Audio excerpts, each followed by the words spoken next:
Wataka Enjorobina is the most outstanding student in my perspective.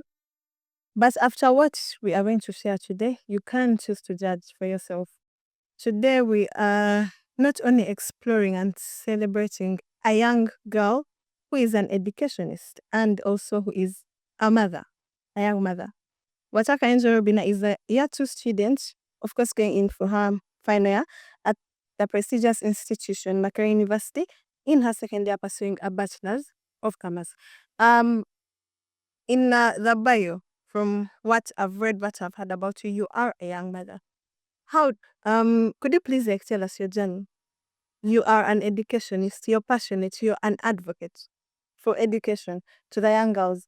But on the other hand, you're also a mother. How has it affected you and how did it all come about? Okay, to start with how it all came about, it all started in Form 6, second term, when I happened to get pregnant. So that is how the entire story starts. Personally, actually, it's my fault that I got pregnant. I will not blame anyone. But along the line, one thing I thank God for is He gave me the courage so that I mastered up. Because first of all, the main thing was I did not want to drop out of school.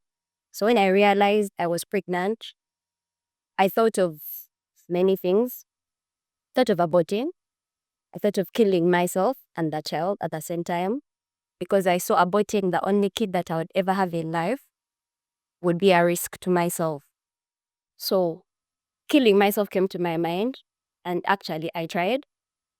I took 30 tablets, but nothing happened to me. I just vomited them out and was back to normal. Yeah, and after that, there's a friend of mine I talked to, and he told me to muster up the courage and move on with life. It's not the first time it happens, and all this, once it happens, you should just muster up the courage and move on. Aborting is not always the solution in life. So if you're willing to walk the journey, because personally I walked that journey alone. I'll say alone, but I wasn't really alone. Yeah, but the main thing was the courage I got as a person. Okay, thank you so much. But you spoke something about it was entirely your fault. So when you talk about it was your fault, it was out of consent. Did you really want it to happen, or was it like enjoyment? You know, us the teenagers and all that. Because Form 6, you're really still young. So how, like, what do you mean when you say it was your fault? Okay, what I mean by saying it was my fault, literally I agreed to it happening. Okay. Yeah. You know, when you're young and you're in love, should I say, you sort of get illusional. You don't think about the repercussions of what you're going to do. So yeah, visited the person and it happened. And by the time I realized it, I was like, let me just push on with life. Is the father of the child a student? Or was he, working class or maybe a teacher or a lecturer or something? Actually, the father of a child is a finalist at Makerere University. Now or by that time? Now, by then, he was a first year student at School of Law, Makerere University. Yeah, so by now, he is completing his course. Okay, so out of consent, yeah? You visited him, you were in Form 6, but he was in his year 1. So I am now being forced to believe that this boy who was in year 1, he had already, been inducted in the system. Like he knew exactly what to do and also how to do it. So meaning by the time you went to consent, like was it out of compulsion or like was it like you said, most of us young people we are a bit delusional when it comes to love and all that. So was it like I don't know, that certain bubble that we are living in of love, or you drank something, you were intoxicated, or maybe you were trying to live for the moment. Actually, should I say there were drinks in the room when I got there. So he asked me if I've ever drunk, and I told him no. So it was like, if you're willing, you can, but if you're not willing, there's still other drinks. So yeah, I was first hesitant, but later on, I accepted the drink. Yeah, and should I say being that it's my first time to drink, You got excited. I got excited, and that's how this entire thing happened. Okay. So after finding out that you were pregnant and you are in Form 6 was it second term, third term, or first term? I don't know. Which term was it? It was in second term. Second term. So after finding out that you are pregnant in second term, but you still have to go on with the third term. Second term we're doing mocks, then third term we do your name. After finding out, what was your reaction? And did you think about informing your parents at the moment? Actually, when I first found out I was pregnant, actually, it was first like I suspected being pregnant. So my first thought was my parents. I was like, how am I going to tell them? But then later on, some two adults helped me give the news to my mom, who portrayed the news to my dad. So literally, the burden of me having to confront my parents and telling them the entire story was literally, should I say, lightened. Because the other two adults asked me in front of my mom to tell the story that I had told him.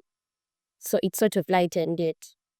Okay, so now I'm going to try and get this whole thing straight. After telling your parents you're pregnant, leave alone you, because you have told us that you for one point thought about committing suicide. So when you told your parents, their reactions, were they the ones that purported you to commit suicide, like to have those thoughts of committing suicide or abortion?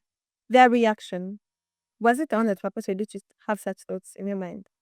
Actually, what the main reason I got that those thoughts, it was all actually before they told my parents.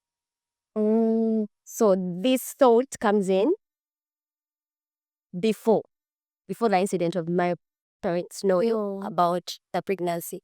Yeah, because for me, in my thoughts, I was like, how are they going to look at me, their only daughter, being that I am pregnant and having little siblings behind me? Yeah. How are they also going to look at it? Okay, so when it was time to read for your final exams, how was it? Despite being pregnant, because I'm very sure the pregnancy was still not. So did maybe you face any stigma from fellow girls and also teachers trying to maybe make you feel out of place, then you lack concentration, and did it in one way affect your grades? Oh, yeah, by the way, it affected my grades. First of all, actually, before everything, once you're in that situation, you feel everyone around you knows about the situation you're facing. Okay. So at first yourself, you're stigmatized by what is happening. Then later on, before any other people or any other parties got to know and got to suspect, okay, in second term, it wasn't so difficult. But then, so third term, when other parties got involved and then started suspecting, they did not have the truth of the entire story, but they suspected there was something. Okay. So that is when the stigma started. Students approached me asking me about the pregnancy and what, and I had to dodge a question because I did not really want to tell them that it had happened. But still, it came. Then, by the way, there's that one person I will thank. She's called Whitney. She was a Form 5 by then. I was so broken. I went to her room and told her that I don't think I can complete this journey. That was around October. And she tells me, Angel, I'm going to use the very words you always tell us. Winners never quit, and quitters never win. By the time you started this journey, why are you giving up at the very last bit of it? Just push. I know maybe you feel that you've not been performing well. You feel that now you're no longer in discussions, but just keep pushing, try your level best, and your hard work will pay off. Okay, not to go deeper, I'm just going to try and see how we can try to merge the whole story. And so now my next question, you are a passionate educationist, yeah? At that point, your parents maybe may choose not to go on and fund your education and academics. And now here you're going in for university. Um, what is that big urge that you had? Like, I should continue with my education. Why didn't you choose like to drop out? Like, what are some of the problems or the future fears you are seeing of which come along with not being an educated person that you did not want to go into and face them as well, despite being a young mother and now at this point you're also not educated? What are some of those things that come along with having all those two burdens that you didn't want to face? So actually, I would say I had seen young mothers that had decided to drop out, and I saw the life they were living, and my decision was I do not want to live a life that is whereby I cannot provide for my child. I'm disrespected, say, by a man, because some of those mothers are later on disrespected by that person. Yeah. And I do not have to rely on anyone, because all my life I've never wanted to have to rely on another part. Even actually sometimes even my parents complain. They're like, why is it that you can spend a whole month and you're not calling us? So I've always wanted to be that independent person that I do not have to over rely on someone else. And I looked at myself dropping out. First drop out at that point, that means it was either I was going to go back home and sit home and start struggling with life, or go to that guy's place. And you don't know what happens both sides.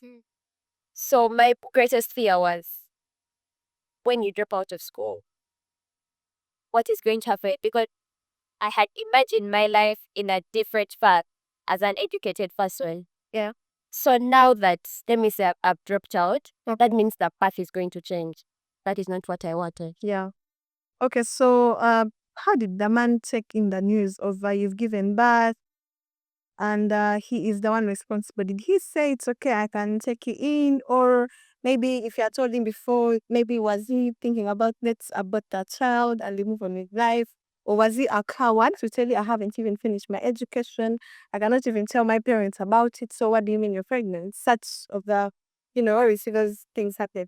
So did he also react like that? Was he welcoming? Was he ready to embrace the whole thing? Or I feel if the story was sort of different, maybe he would not have welcomed the decision. okay, But then the mere fact being that this thing was told to my parents, and then my parents told his parents, and by the time I am telling him, he's aware of it. no, he's not aware, but the top people involved in this are aware of it. So he literally has no of escaping, because I remember when I told him about the news, he told me, why is it that I'm the last person To know to know? yet I'm the one responsible. Yet I'm the one responsible. Okay. So that's why I feel, and also some of his friends told him, why did you think about aborting that child?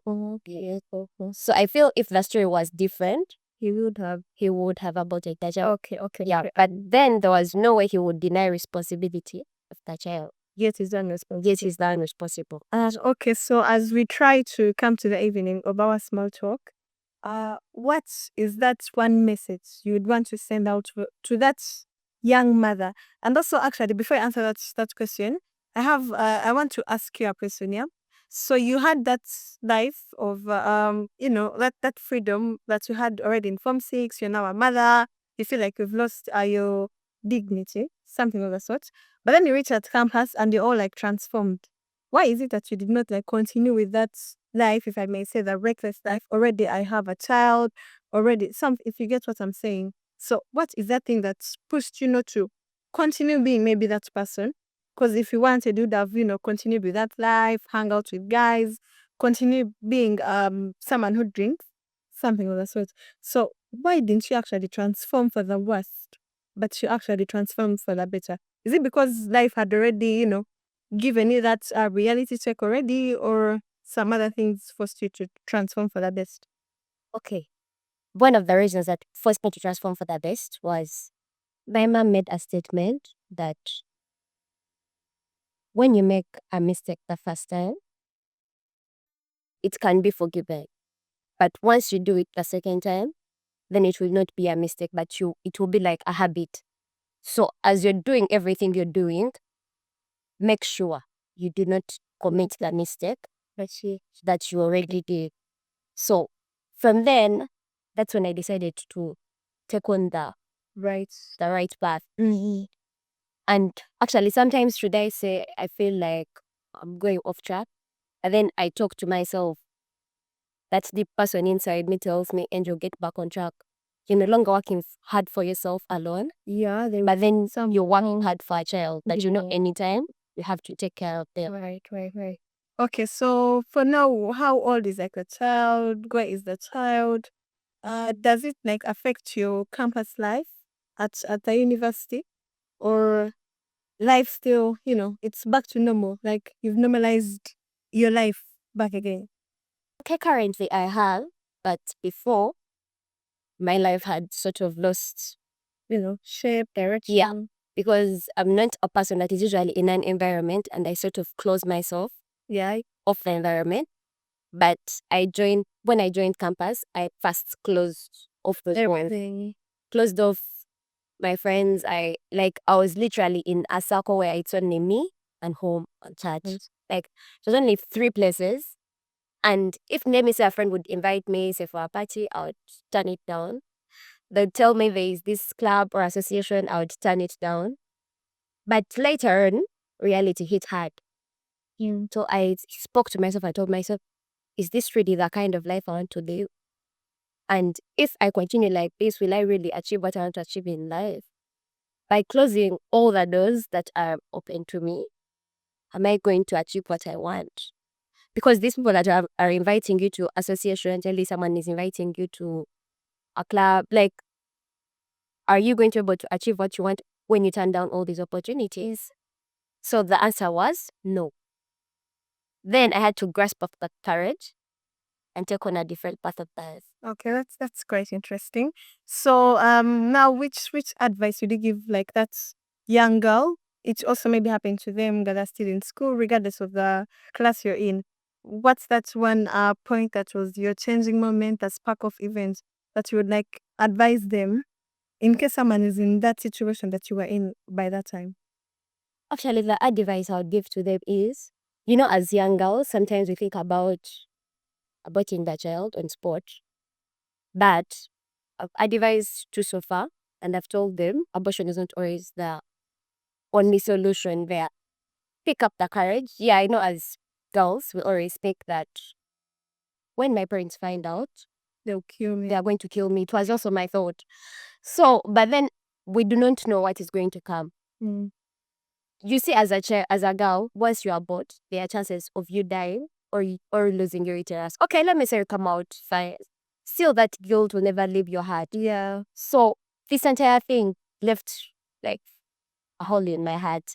And from then I decided that whoever will ask me or approach me and ask me like Some help. for some help, I'd already said you must have the courage. As a girl, personally I was a baby.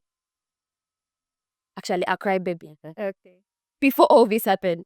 But after it happened, I told myself, you're no longer a child. You're not that kid anymore. You have to get the courage and walk the journey you've encountered. Yeah. Okay, thank you so much. And what's that advice you'd give to the parents out there?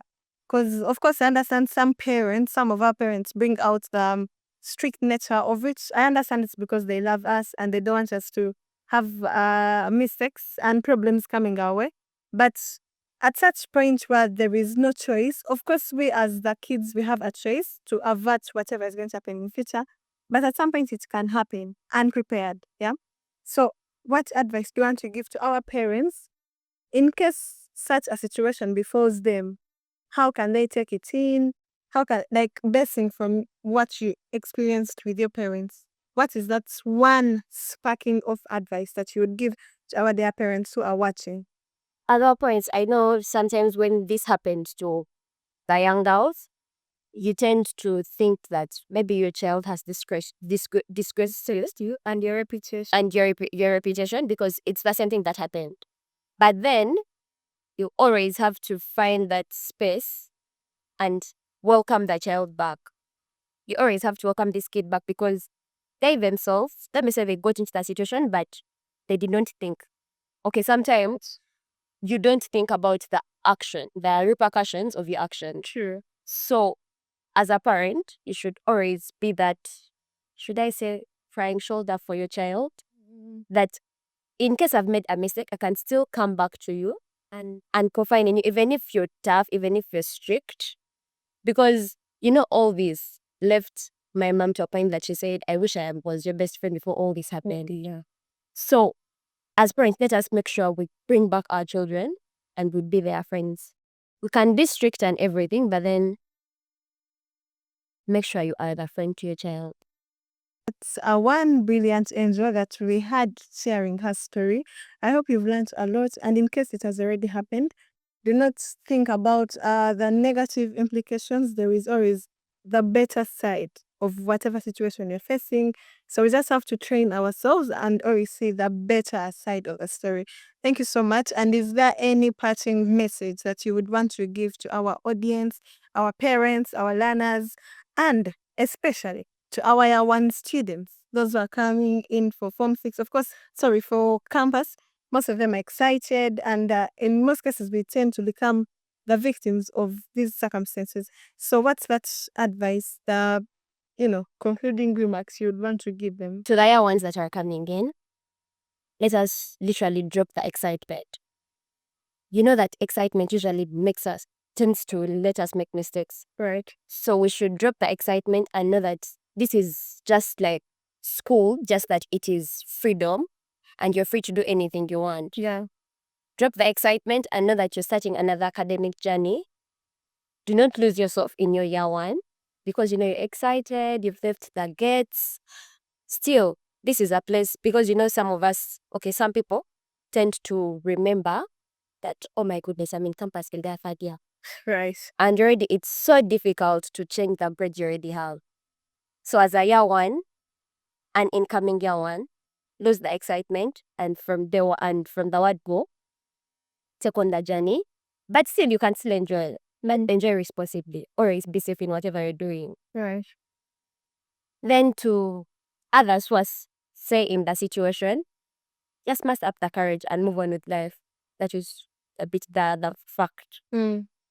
Okay, thank you so much. And as usual, we always say courage is that one thing that keeps you moving, regardless of whatever you're facing.